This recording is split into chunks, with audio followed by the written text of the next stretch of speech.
días. Bueno, la posición de la Unión Europea es muy dividida.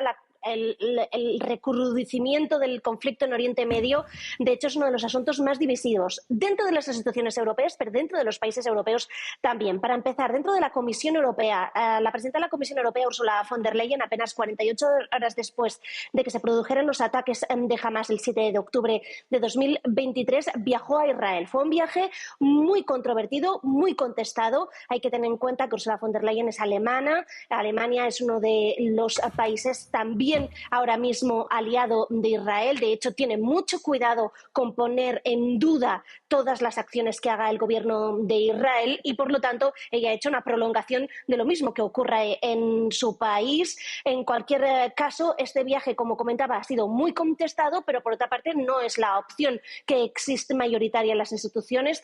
Por ejemplo, está la visión del jefe de la diplomacia europea, Josep Borrell, que siempre ha sido muy crítico. Sí que bien es cierto que ha pedido la liberación de los rehenes, también ha pedido que Israel actúe con proporcionalidad, pero a la vez también ha sido muy crítico con los ataques indiscriminados a civiles. Esta división también se ha podido ver muy claramente entre los países europeos. Hay sensibilidades distintas. No todo el mundo, hay que tener en cuenta, tuvo el mismo papel durante el Holocausto. Por lo tanto, también hay también razones de sensibilidades históricas. Por ejemplo, Hungría, República Checa, también Austria, Alemania, son países socios de Israel en que el Holocausto, de hecho, diezmó duramente la población judía y, por otra parte, por eso ahora mismo también tratan de reparar el pasado de alguna forma, siendo aliados inquebrantables de Israel. Pero ¿qué es lo que ocurre? Que otros países, por ejemplo, Irlanda, España, Chipre, Bélgica,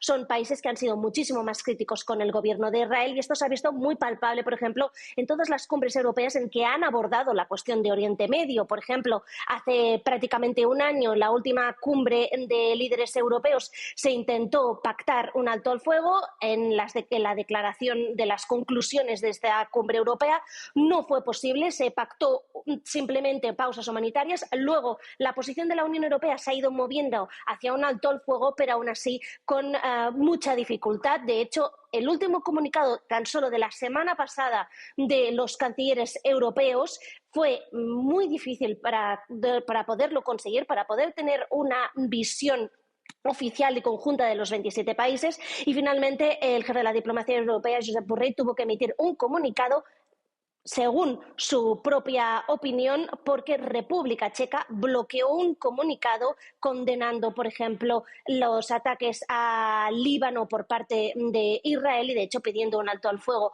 Por lo tanto, es una prueba muy clara de cuán divisivo es la cuestión, por ejemplo, también en las sanciones, por ejemplo, en sancionar a los colonos extremistas, por ejemplo, o, por ejemplo, en otras sanciones, por ejemplo, a los ministros israelíes. O sea que todo esto es una muestra muy clara de cuán dividida es la voz de la Unión Europea, y por lo tanto es una muestra clara de lo difícil que puede ser un actor para poder ejercer una paz en la región, porque la Unión Europea no tiene ninguna voz.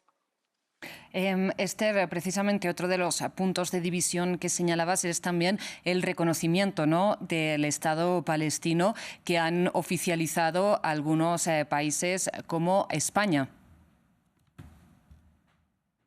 Sí, así es. España, Irlanda, dos países de la Unión Europea, junto con Noruega, que hay que tener en cuenta no forma parte del bloque, fue un paso muy importante dentro, que puede abrir camino a otros países. De hecho, Eslovenia ahora mismo lo está estudiando también para seguir en el mismo proceso. Estos países, tanto Irlanda como España, siempre han defendido que, de hecho, no era un paso contra el gobierno de Israel, sino que lo que intentaba es justamente incentivar esta paz, ayudar a que haya también un alto al fuego y también una solución dentro del conflicto de Oriente Medio.